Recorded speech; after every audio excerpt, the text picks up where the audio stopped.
So I'm here. Maybe it's fan art, yeah, so Yeah, well, I was going to say, yeah, I was going to move.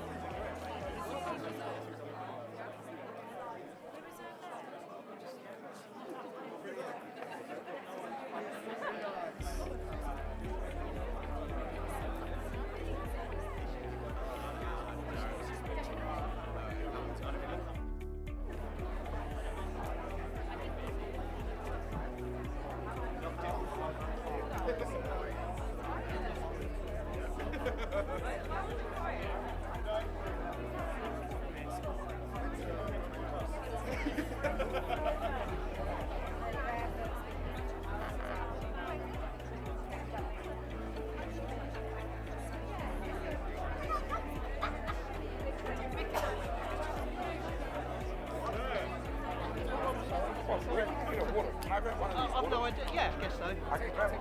Yeah.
business of helping businesses, and it's been a journey. Across the UK, Natwest is helping hundreds of thousands of businesses to get started. From social content that champions some of the UK's freshest companies and entrepreneurs, to our business show podcast, which has had over 55,000 downloads, and live events.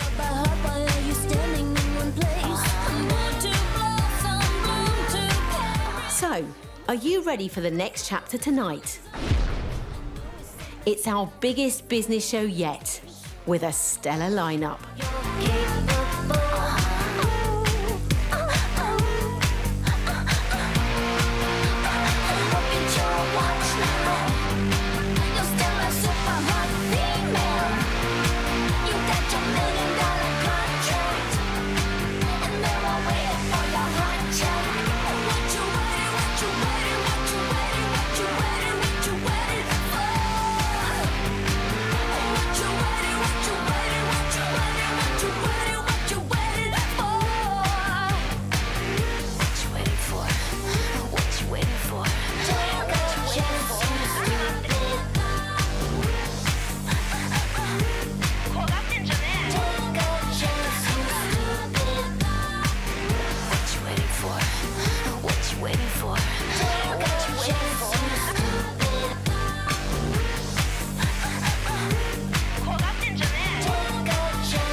Natwest is here to support you every step of the way.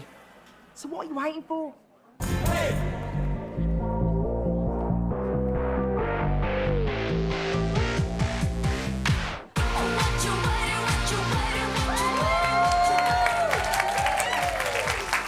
How good was that montage?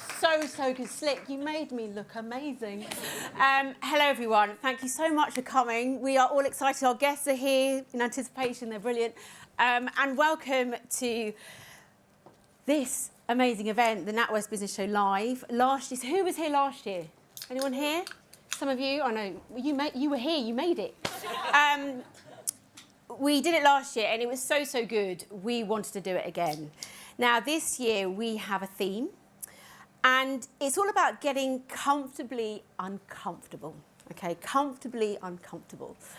Many of you know being in the business and having a business can rarely run smoothly. And while it's not natural to enjoy it, it is important to get comfortable in that space. And that's why we're hoping to unpack that feeling tonight with some amazing guest speakers. Now, first up, helping harness the power of failure, we have Amelia Sordell. Give her a round of applause. She's here tonight. And then encouraging us to face the future of business, AI in particular, we have Oliver Yonchev. Give him a round of applause. And finally, we'll be getting sort of comfortably uncomfortable with our headline guest, Gary Vaynerchuk. Give him a round of applause. He's not here yet. We're also going to get cosy having a New Horizons fireside chat with two very special guests. Grace and Hart of Pure Sport and Hannah Do you know what? Thank you so much, because I was winging that because that lady was standing right in front of the auto queue and I couldn't see her thing. So I was just winging that, and she's like taking her pictures and standing in front of all the words. I'm like, I can't see. Right, let's get back on track. So two very important guests, Grace and Hart of Pure Sport and Hannah Frankson of Peloton. And they're going to be discussing how sporting careers shape their business acumen and then influence their moves into exciting new ventures. There will, of course, be breaks. We won't keep you in here all the time. Our nearest exits are there, where you can go outside, network, have a few drinkies and chat, because that's what it's all about, talking to other people in business so you can get ideas and think about new ways to enhance your business. So, question is, are you sitting comfortably uncomfortable? Let's do it. Okay, it's time for our first guest, and I'm really excited to speak to her, Amelia Sordell. She's passionate, she's got so much energy, and she's not afraid to say what she really thinks. She's a successful entrepreneur, but it hasn't always been smooth sailing for her because at 21, she had to close the doors on her first business, which was called Either Side. But in her bedroom during the pandemic, she set up what is now the UK's leading personal branding agency, which is called Clout. And today is worth 6 figures. She's incredible. Now, there'll be a 5-minute Q&A at the end, so do you have your questions ready? Anything you want to ask her, within reason, yeah? So, please welcome onto the stage, Amelia Sordell!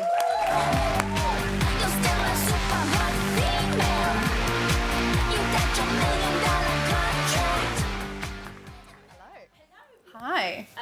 It's lovely to meet you. And also what's interesting is when you see people on social media, and you've talked about this and that perception, then you meet them in person. So to hear your story about Clout will be where we want to start. So what made you pivot into the business of personal branding, especially after having a business initially? Yeah, I'll start at the business bit because I think there's a bit of groundwork that needs to be done to kind of go through that. So I started my first business when I was 21. I had some like side hustles before then, but they were like illegal, like not registered on the HMRC, like cash under the table kind of thing. But I was under 18, so it's fine. You can't, I was a minor, thank you. Everything that's said in the room. Yeah, just blank that out, it's room, fine. Okay. But I'd already done some business stuff, right? And then when I graduated and I couldn't find a job, and it was really difficult to kind of get into what I wanted to get into, which at the time was public relations, I, like every other 21-year-old, thought I was cocky enough and clever enough to start my own fashion brand.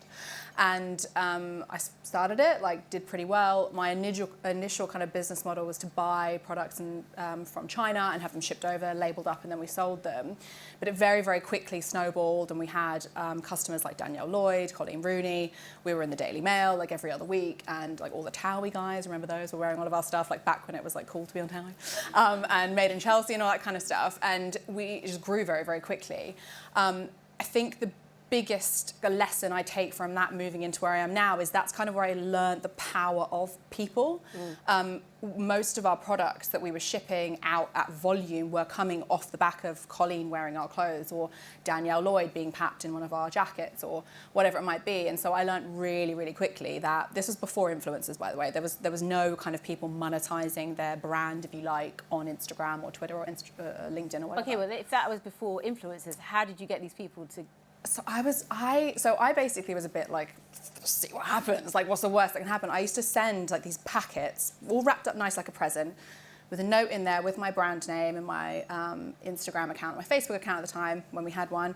And I used to write, hi, you know, so-and-so, I've seen some of your pictures online. I feel like you'd love this hat or you'd love this coat or you'd love this whatever. And what we were selling was really high end, like still high street, but on the higher end of high street.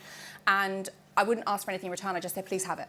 Okay, but you've got to have an element of no fear to just, be, you know, and to just to take that opportunity. I'm going to do this, send them to them. I don't want anything in return, and hopefully they'll wear it. Yeah. To me, it was like, what have I got to lose? Like, it's the cost of the product. Like, the product wasn't cheap, but it wasn't really expensive. Like, I wasn't really losing anything by sending out 15 different celebrities, a couple of jackets, a few dresses, a hat maybe, and then just saying like, I'm a small business, I would love for you to have this, like no pressure, whatever. And then it wasn't, and I did that for ages, like relentlessly, but then I was kind of like, okay, well, I'm not really getting anything from this, like what else can I be doing? And I'll never ever forget, I woke up one morning, it must have been like 11 o'clock in the morning, I didn't wake up at 11 o'clock, but I got to about 11 o'clock for work. I promise I don't sleep in that late. We're finding out so much about you. I know. But you're going to find a lot about me. I'm quite open and honest, maybe too honest for Natwest, but we'll see. We'll see how we go. And I woke up and I was on Shopify, which is, for anyone that doesn't know, it's like an e-com platform. And I had all of these emails from Shopify of like sold. And I was like, what the fuck? What's happened? Like, has there been a breakdown of the website? Like, I'd never seen so many orders before. And it turned out that Danielle Lloyd, who at the time was like the person, had been pictured wearing one of my coats. And I didn't know why I thought to do this, but I just did it anyway. When I sent the products out to the customers, the people that I wanted to wear the stuff, when I knew what I was sending them, in the back end of my website, I created meta tags on each product saying Danielle Lloyd fur coat or Colleen Rooney hat or whatever, with the hope that someone somewhere might see them in it and then search for the product. Anyway, forgot I'd done that. The Daily Mail had found my item that she'd been pictured wearing, and it just went and exploded. And back to your original question, which is like, why am personal branding? We will get there. That was like the value of people that I really saw was like, people don't buy coats. They buy the lifestyle that coat gives them. They buy that, they don't buy that thing because it's solving a problem. They buy it because it's a painkiller for something, or it's a dream, or it's a lifestyle. And these celebrities, these people were selling that to people. And so people were buying that coat because they wanted to be Danielle Lloyd, not because they wanted the coat necessarily. And that's when I kind of realized actually human-to-human marketing is going to be really, really powerful. That business did go bust. I'm sure we'll dig into that in more depth. Well, yeah, because it sounds like this is yeah, it's going great. a beautiful story. It's a dream come true. Yeah. So what happened? Well, when you think everything's going well, it's normally when it fails. So I'm sure a lot of you, like marriages, been there, or businesses, etc. But yeah, I think that if I'm really honest, I was young. I didn't really know what I was doing, and I still don't really know what I'm doing. I'm just kind of making it up as I go along, but with much more experience and much more calculations behind my risks now. Whereas back then, I just kind of thought I knew everything. Like I was like, I'm 21 years old, running this amazing business. People are wearing my clothes. I'm great, and therefore I lacked the humility to ask for help where I needed help, to get support where I needed support. And so when I was faced with some pretty chunky and quite complex business decisions, I just made the wrong one because I didn't know any better. And if I'm perfectly honest, I don't think my heart was in that business, because if what happened to that business happened to Clout, I'd remortgage my house, wouldn't even think about it, because I believe so deeply in this business, and I didn't with that. Can I ask you about one of the bad decisions you made? You said that there was a few. Yeah. Tell us about one of them. Loads. Okay, so the biggest kind of career ender of that business was, the way that retail works is when you buy products, so like your outfit, for example, when you sell that into a retailer, they will pay 30% roughly on order. So if they're ordering a collection, they'll pay 30% of that order. When that order is delivered is when they'll pay the remaining 70%. So I made this massive order with this online business, didn't vet my customers. I was just like, oh, money, money, money. Made the order. They then ceased to exist between placing the order and the collection being delivered, which meant that I had a huge amount of money tied up in stock that I couldn't shift. And I didn't get the cash, like the traffic to my website to be able to shift it through my website. So what was I going to do? Well, none of my other clients, my retailers, wanted to buy more stock because they'd already ordered all their stock for that season. So I had this surplus of like leather coats, leather shirts, like expensive product that I just couldn't sell. And I was basically faced with this decision of, do I take out a guaranteed personally loan, because I was young, right? And no one would give me a loan just against the business itself, because it was only about 12, 18 months old at that point. So did I do that? Or do I just liquidate and just go, you know what, it's a limited company. I'm not going to tie my future opportunities to this. And do I just go forth and do that and maybe get another job? And so I decided to do that. So although, like you said, you didn't have your heart in it, but it was like failing forward for you, wasn't it? Yeah. On hindsight, yeah, but at the time, my God, it didn't feel like that. Like, I'm sure a lot of people can relate to this. Like, sometimes you really tie your identity into your work, or your business, as the case may be. And my identity was being a 22, 23-year-old MD of this really successful business, right?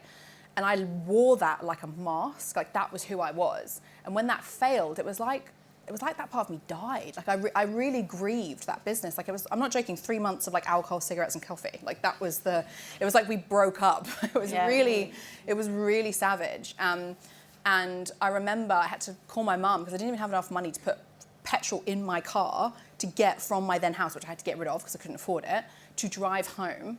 And I remember turning up at my mum's house and she being like the hot, beautiful mother that she is, like consoling me and whatever.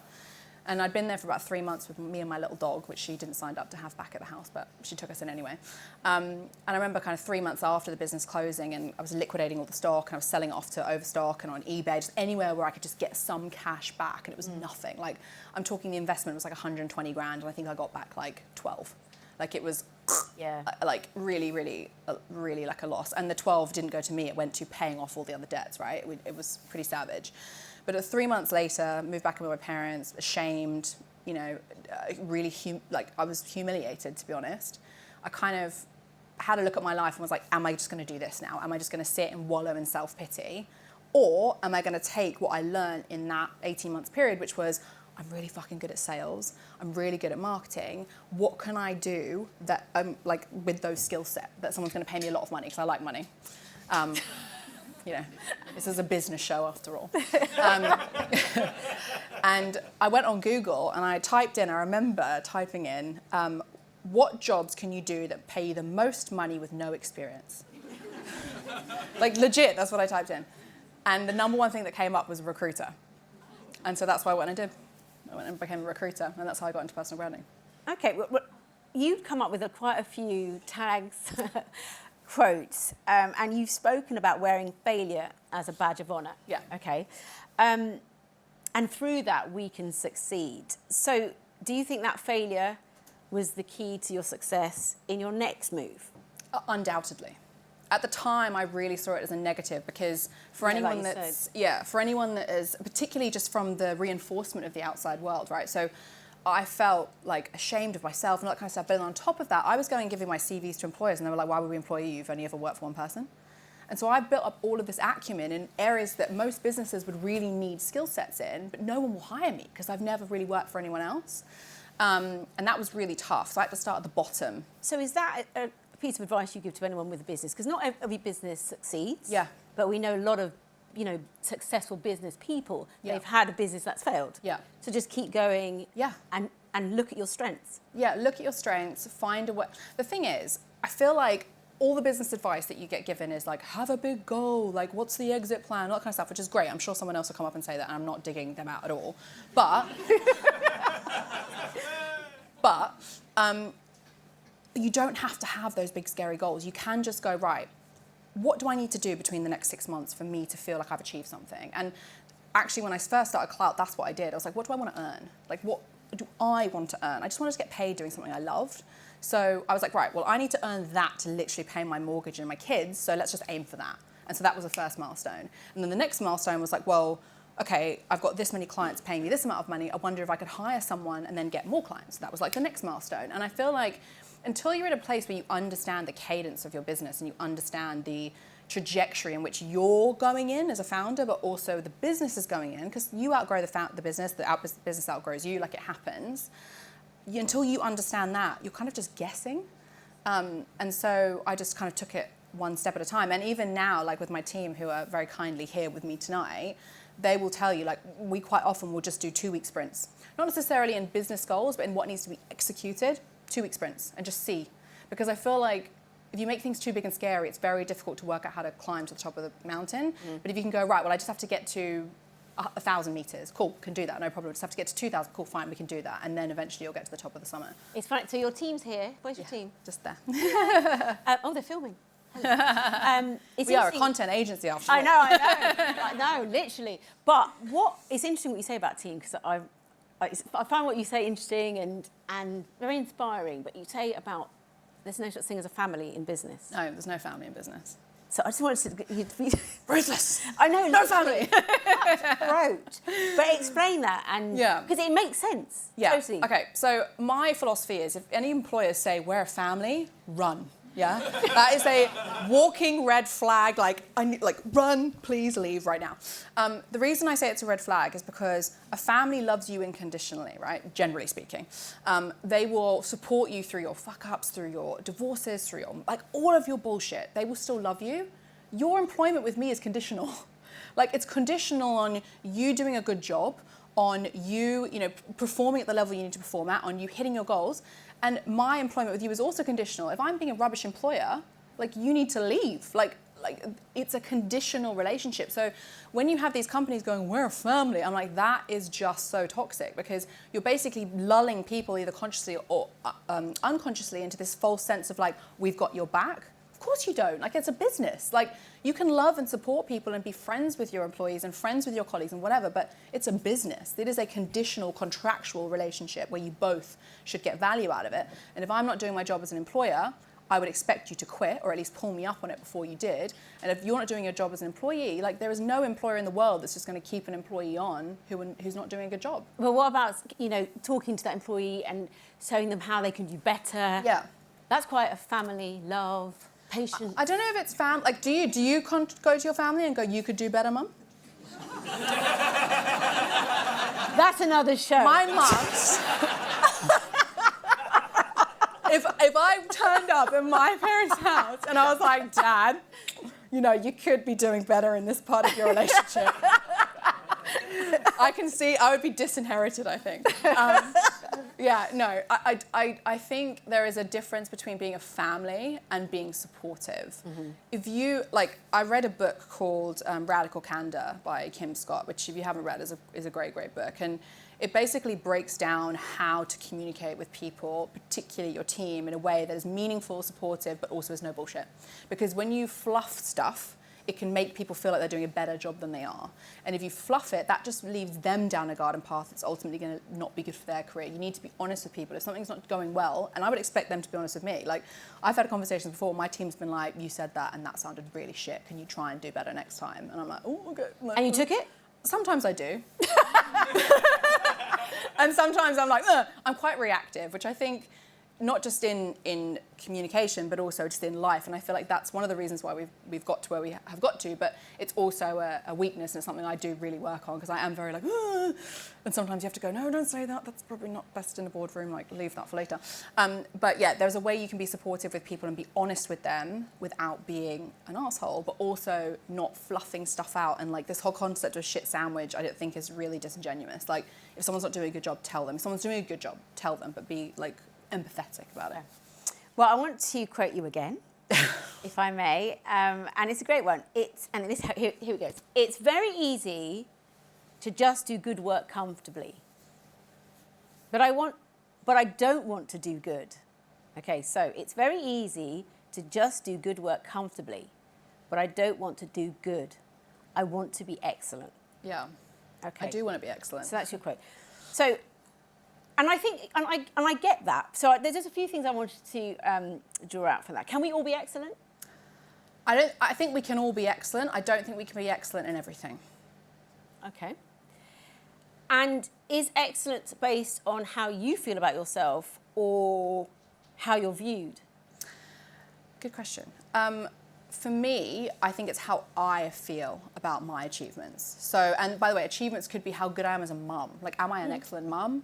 Am I a good neighbour? Like, you know, you can frame that however you want to frame it. In any walk of life. Yeah, in any walk of life. Like, I want to be excellent at whatever it is I'm trying. And that's the ambition, that's the drive. I mean, most of the people in this room will be like that. Like, you wouldn't be here if you weren't.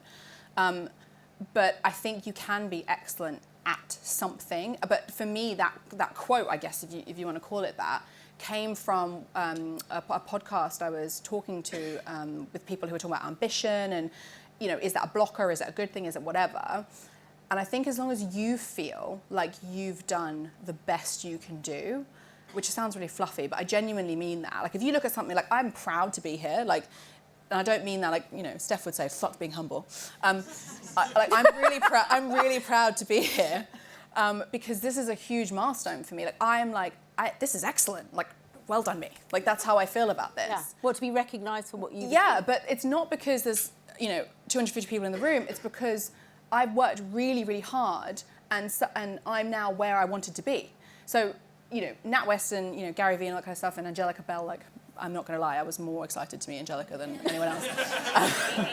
Gary's not in the room, so it's fine. I'll say to Gary, I was like, you inspired me to start Clout, but like actually Angelica's been with me from like a long time. So, you know, she was the main gal tonight.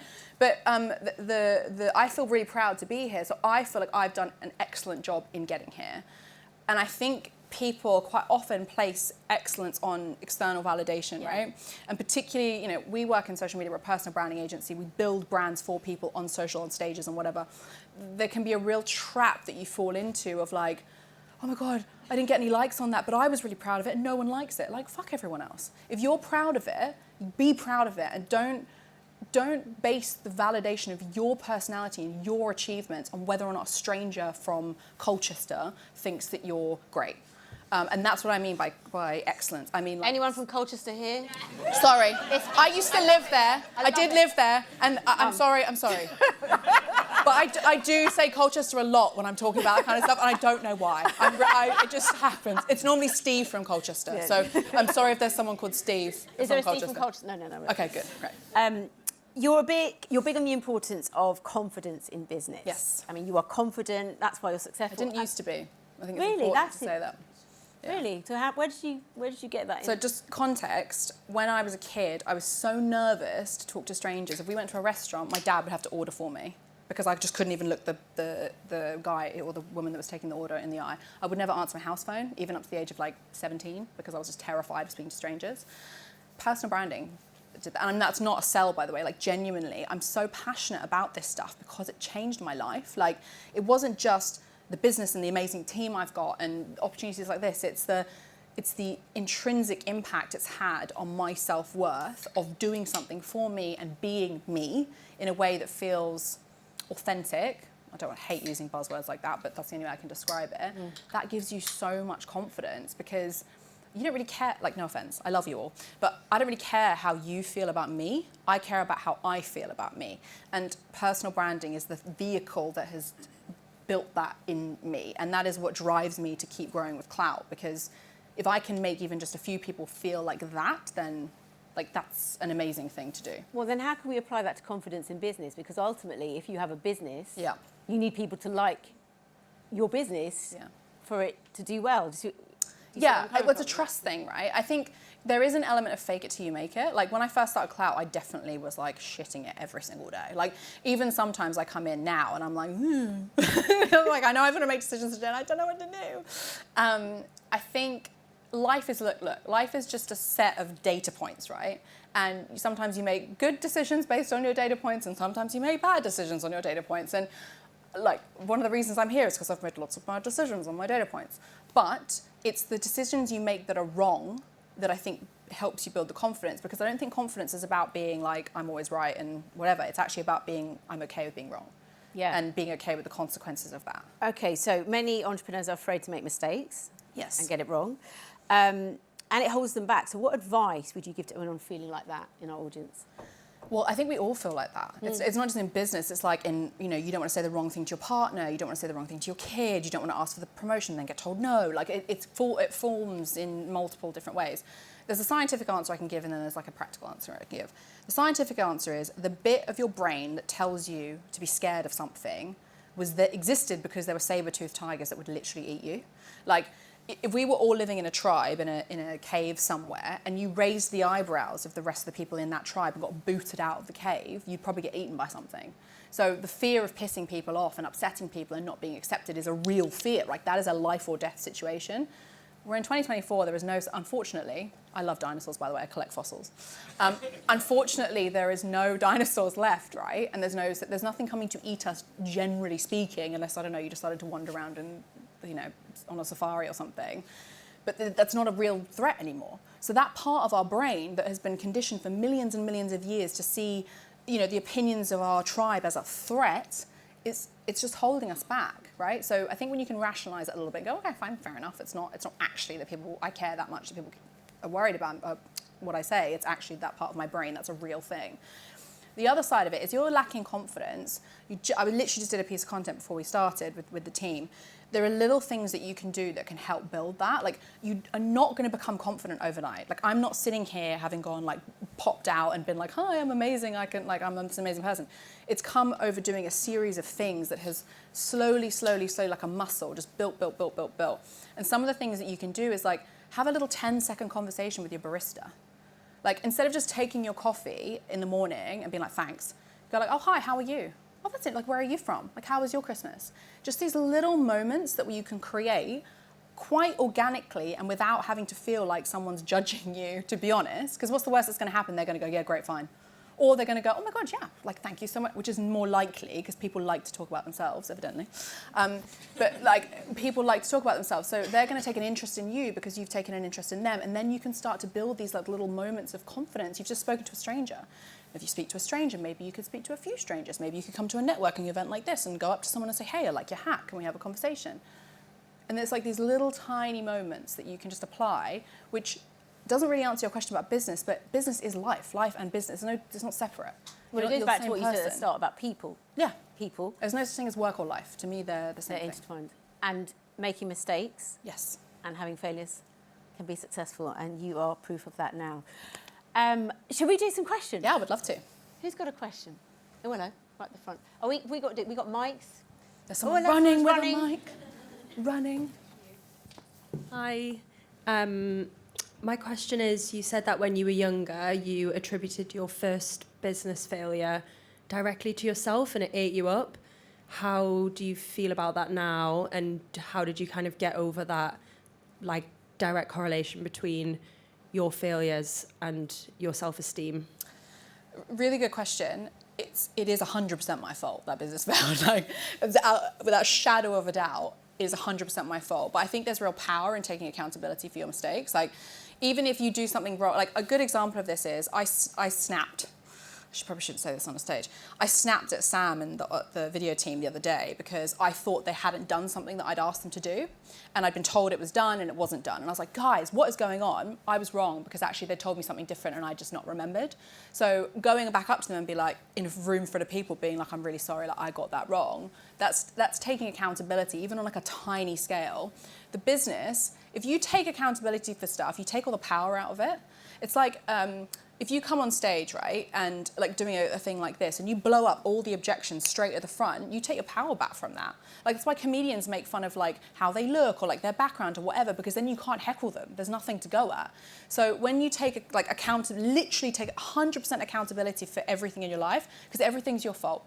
Even if someone who you dated is being mean to you, that's your fault because you picked them. Even if your business goes bankrupt because of something that a customer did to you, that's your fault because you picked them. It doesn't have to be a blame thing, but it absolutely has to be an accountability problem because it's your problem. It's still the problem you're in, right? You need to fix it.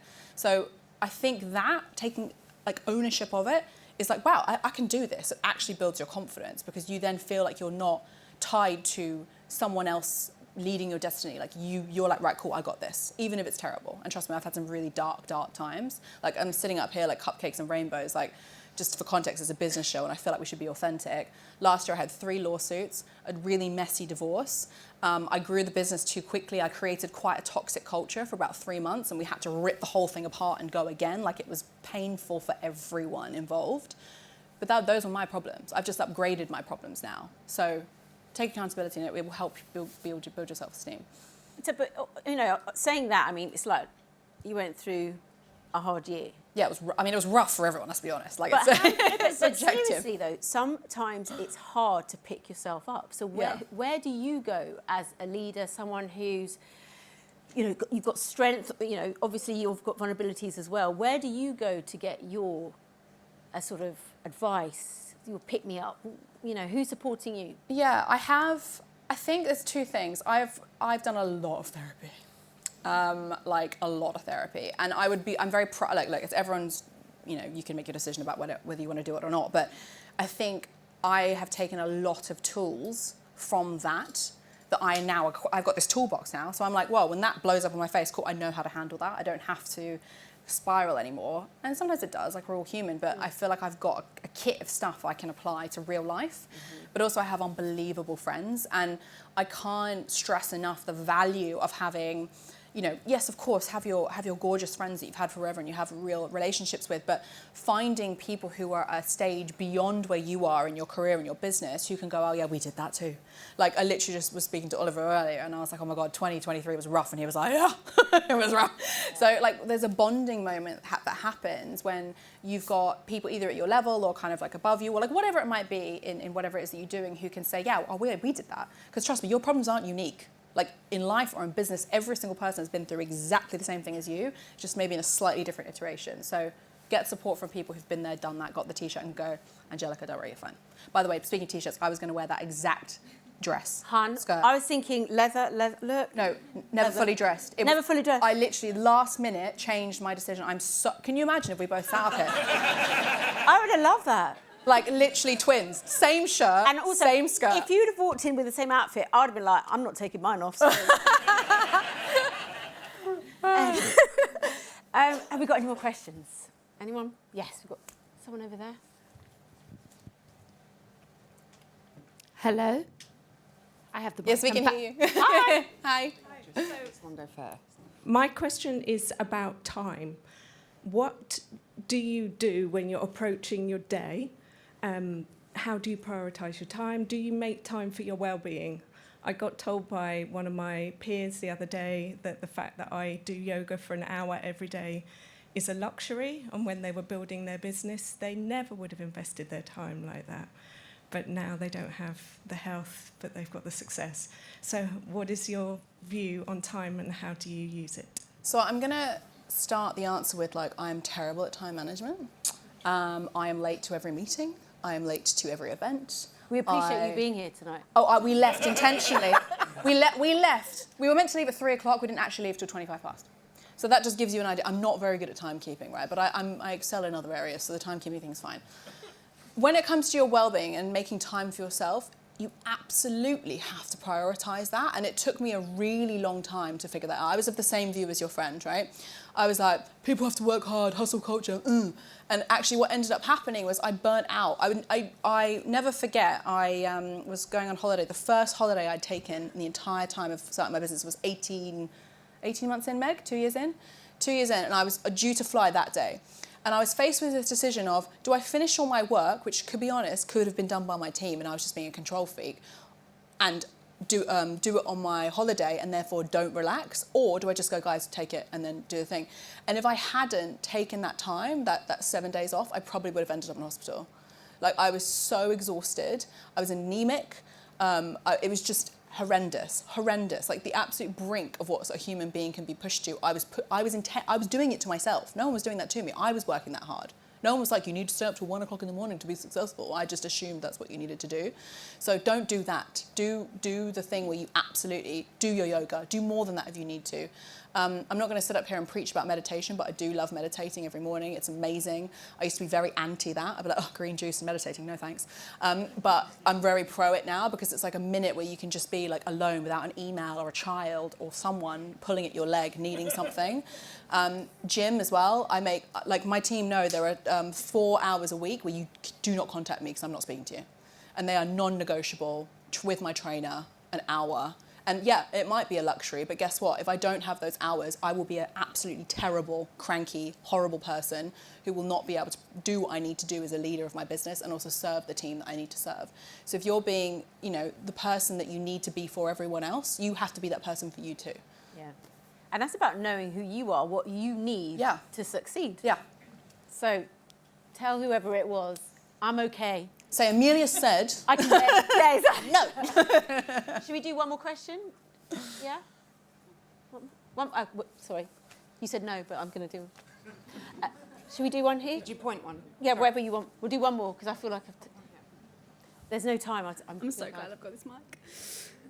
By the way, massive fangirl. Literally fangirl right now. My question's around leadership. So I'm sort of going into the side of my business where I can start to delegate and things, and I am very much a control freak. How did you overcome that, build your team, learn about how to be a leader rather than like a boss and, those sorts of words?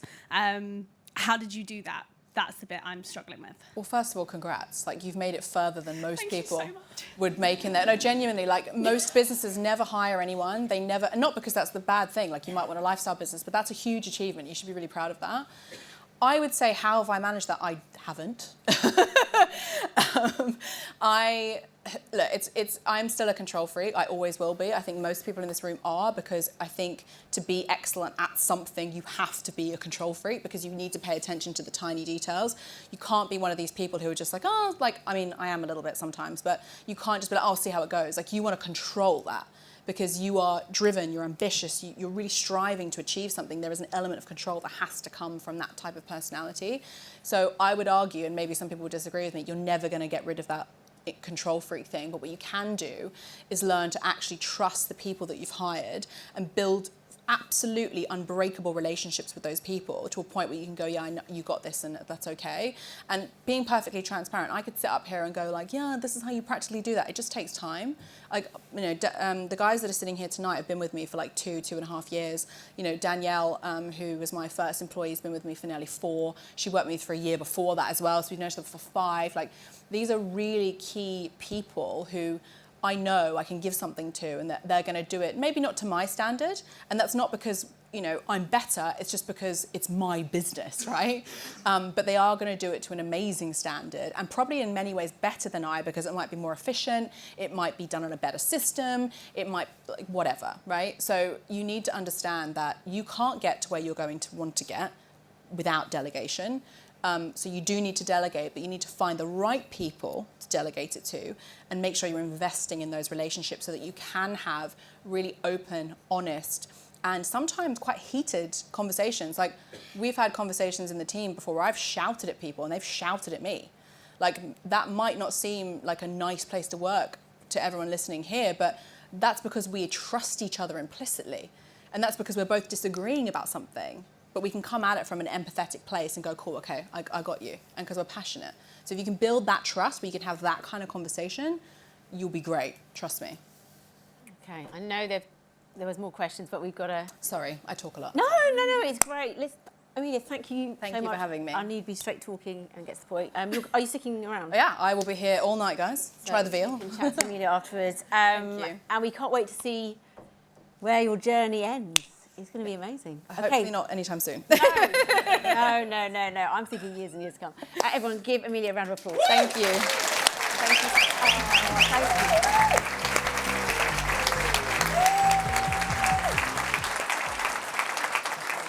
Thanks so much. Okay, next we have a leading voice at the crossroads of tech and business. For over a decade, he's been at the forefront